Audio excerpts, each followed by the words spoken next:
Word of the Lord. Our first reading for this Sunday is taken from the prophet Isaiah.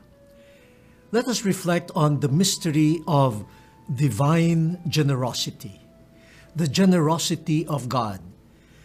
We appreciate people who are generous, but when we are before the generosity of God, our human standards, our ways of looking at things are challenged. The prophet Isaiah invites people to come to the Lord while he could be found. Let us seek the Lord. The prophet Isaiah also invites us to call on God while God is near. Beautiful. Seeking the Lord while God is available or easy to be found. Calling on the Lord while He is capable of hearing. Wow, beautiful. But then, you ask Isaiah, you're inviting all of us? Or are you inviting a particular group of people? Then he specifies. While all of us are called to search for the Lord and to call on Him, Isaiah singles out the scoundrel and the wicked. Now, if you are a wicked person and you are a sinner, the Lord is the last person that you would want to meet. You will run away from the Lord. The Lord who is pure justice, the Lord who knows everything, the Lord who commands heaven and earth. Wow! Why would someone who is guilty, why would someone filled with evil want to come to the one who is the direct opposite of what I have done and what I have stood for due to my sins? Human logic dictates, hide from God. You will not get anything fair, for you have been unfair, you have been unjust, you have been unloving in your sin. But Isaiah says, no, God is generous in forgiving. Justice is a true trait of God. But Isaiah reminds us, God is also generous. And generous in what? Generous in forgiving. So when the scoundrel and the wicked person approaches God, definitely the justice of God will reveal to them their own injustice. But there is much more to God than His justice. Something that is mysterious. Generosity in forgiving. And why is this mysterious? Because this is not what we deserve according to the demands of strict distributive justice. Strict distributive justice means you get what you deserve for what you have done. And if you're a sinful person, if you're a wicked person, you deserve punishment according to the dictates of strict justice. That is not negated, but God is capable of doing something more, something beyond distributive justice, and it is generosity in loving and forgiving. This is quite different from our normal ways of dealing with other people. That's why Isaiah also tells us our thoughts are different from God's thoughts.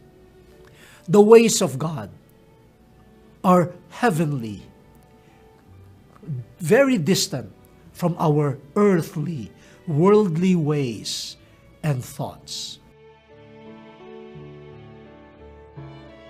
So, my dear brothers and sisters, let us marvel at divine generosity. We benefit from it, and we are asked to be agents, instruments of the generosity of God in a world where strict justice leads to inhumanity, coldness, and even violence.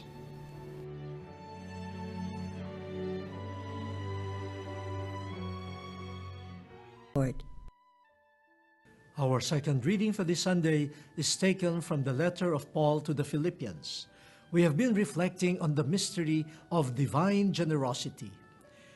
While God is a just God, the source of justice, God shows in the first reading that there is a brand of divine justice which is called divine generosity. God goes beyond the dictates of strict distributive justice. You get what you deserve. While again, that is not negated, God sees our needs. God knows of what stuff or material human beings are made. And so God can be generous in forgiving, generous in mercy, while God exercises justice. What happens to a person who is influenced by divine generosity? What happens to a person? What change do we find in a person when divine generosity enters one's experience? Let us turn to St. Paul in the second reading. St. Paul is a living example of someone who has benefited from the generosity of God's mercy and compassion. We know his background. He was a Pharisee, a zealous one who protected the purity of the law and the prophets according to their interpretation. And this zeal for the law prompted Saul at the time to participate in the harsh treatment of the early Christians. He was an enemy of Christ and the whole community that pledged allegiance to Christ. Then came that conversion experience. If God operated only on strict distributive justice, what did Saul deserve? He deserved to be condemned. He deserved to be punished. But God, the just God, was also generous. God even called Saul and gave him a new name because he receives from God a new mission. The person who used to persecute Christians is now an apostle, a preacher of Jesus and his good news. Experiencing the generosity of God, which gave him a new lease on life and a new mission in life, St. Paul now can tell the Philippians, look, I am torn.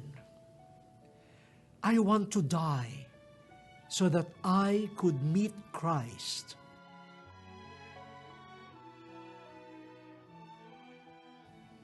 Look at that. The generosity of a person, St. Paul, who used to be an adversary of Christ. Now, he is so generous, he wants to die for Christ in order to be united with him. Yet, I said he was torn because he is still being called to serve the mission, to serve the Philippians, and to serve other people through his preaching. And so he says, if I could be of help through the mission, I'm also willing to live. To live. So St. Paul is so generous. His only desire is to live for Christ, to serve Christ. If he could serve Christ more by dying, he would gladly die. But if he could serve Christ more by living, by serving the mission and the gospel, he would also gladly do it. A person who has been changed by the generosity of God now becomes fully generous. Life offered to Christ, whether that means death or mission, everything will be for Christ and the church. We learn from St. Paul. How can you be generous? Look at how God has been generous to us. And you will be, extra generous. You will go beyond the demands of justice.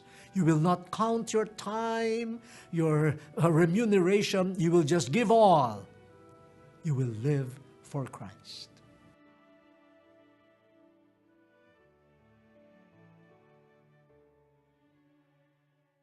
The Gospel of the Lord. Our Gospel for this Sunday is taken from St. Matthew. We have been reflecting on the mystery of divine generosity. The just God is generous, and his generosity blows away our norms of justice. In the first reading from the prophet Isaiah, the wicked, the sinful people are being invited to face God, the just God. And this should instill fear among the sinners. For if you approach God using your human understanding of strict justice, you know the only thing that you will get from God is punishment. But Isaiah assures the sinner, God is just, but God is generous in forgiving. God does not operate according to our human thoughts, notions, concepts of strict justice. Again, God does not deny, does not negate justice, but the demands of justice cannot contain and cannot limit the generosity of God. This generosity was experienced by St. Paul. According to human justice, St. Paul deserved annihilation from God, punishment from God. Let him be doomed to forgetfulness. But God, in his generous mercy, hailed this man to become an apostle, the greatest apostle, in fact. Moved and changed by the generosity of God, St. Paul in the second reading shows the proper response of a person. Equal generosity. He will give himself totally to Christ, even if it means dying for Christ. Or, if Christ wills it so, he would continuously give himself to the mission. In death, in life, in mission, the only thing that matters for St. Paul is, let me be generous. Let me live for Christ. For Christ lived and died for me. I do not merit it. I do not deserve it. Jesus went beyond the demands of justice for me. So now, I will go beyond the limits and the demands of justice for God and for Jesus Christ. How beautiful this mystery of divine generosity, generating equal magnanimity and generosity in the heart of St. Paul, a sinner who now searches for God and serves God. in the gospel, we have this parable of the owner of an estate who hired people to work in his vineyard at different times of the day.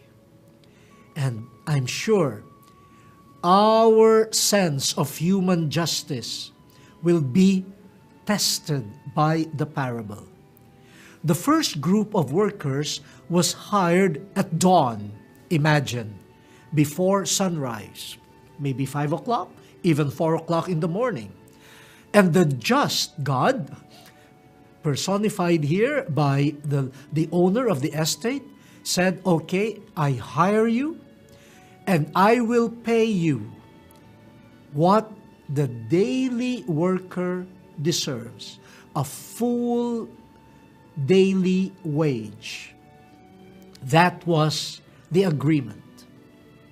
Then the owner of the estate went out and saw other people waiting without work, waiting for work, looking for work.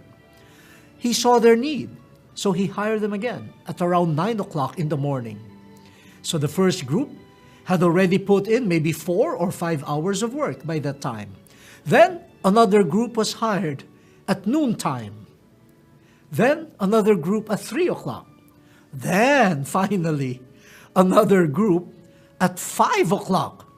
No? And the working day will close at 6. So they would work only for an hour. But from the group hired at 9 o'clock down to the group hired at 5 in the evening, or the afternoon, there was no promise of how much the owner would pay them. He just hired them, and they probably thought, we will get something commensurate to the amount of work and the length of work or hours of work that we put in. Just enough. I think that's just for our human consideration and even God's consideration. What are our expectations here? Those who worked longer will get much bigger pay. Those who worked shorter hours will get less because they put in less work. Yeah, and that's fair enough. That was the expectations even of the figures in the parable. But the owner of the estate, who is the figure of God, wants to impart a lesson regarding justice and divine generosity. When it was time to pay them their wages, look, he reversed the order. He started paying those hired the latest, those who had put in only 1 hour of work. And wow, they received the salary good for a full day's work. Now, put yourselves, dear brothers and sisters, in the shoes of those who worked starting at dawn. Put yourselves in the shoes of those who worked from 9 in the morning or 12 at noon or even 3 in the afternoon. I'm sure your expectation would be like this. Oh, those who put in 1 hour of work got a full day's wage. I will definitely get more because I worked longer. But as the pay was given to the different groups, it was the same amount. That generated a complaint, especially from the first group.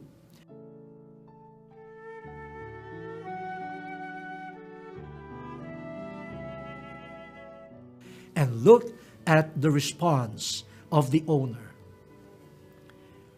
I am just to you. We agreed on a full day's wage, right? And I am giving it to you. I have not forgotten my commitment to you. I am being fair. That was our agreement. So, yes, God is just. But what generated the questioning on the part of those who had worked longer? It is the human concept of strict justice. I am entitled to the work that I put in. So it is entitlement, it is meriting something in return for what I have put in. That is human justice. But the owner said, I have been just to you, or are you envious of my generosity? I am free to do with my wealth. If I want to give it away, then why will you contest me? I am generous. So the owner, who is God, is not controlled only by our merits, what we deserve. God sees also the needs. God probably heard the complaint of the last group. No one hired us. No one has hired us. We need to live. So God sees beyond human justice. Generosity of God, giving to us what we do not deserve, but He sees what we need. And God is touched. And we hope we experience that every day, and we hope we learn from that experience. Every day we benefit from the generosity of God. Let us look at that. And you will marvel at the fact that God has not treated us only with justice, but with generosity. With justice alone, nobody would survive God. But with generosity on the part of God, we are alive, we are given a new chance, we are even able to serve the church. This is the experience of someone whose generosity in serving the church has been quite an inspiration to me. A simple worker in a parish who gives himself totally beyond the required hours of work and beyond what the parish's means could afford to give him. Once I asked the person, said, you know, you're expected to work only up to this hour. You may go home now. Said, and I jokingly told him, you know, we cannot afford to give you some sort of extra pay. And he said, Father, if you only knew my past, you would not think that I would end up serving in church. The Lord has been generous to me in His kindness. The Lord picked me up from the gutters. The Lord picked me up from an old way of life. Only the Lord gave me what I did not deserve, love. And what can I give Him in return? Love too. I don't count hours anymore because God did not count my sins, my fault. The generosity of God is the beginning of new life. The word has been exposed. Let us now fulfill it.